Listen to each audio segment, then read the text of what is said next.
देखो दोस्तों, बजरी तोते रिलैक्सिंग कर रहे हैं केज के अंदर में।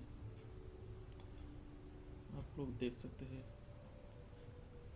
वो बहुत अच्छे से रिलैक्सिंग कर रहे हैं खाना खाने के बाद। कैसा हुआ ये वीडियो?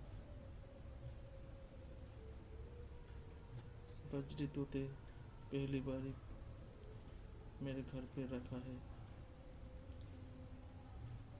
बड़ा केज पे अभी भी नहीं ले गया।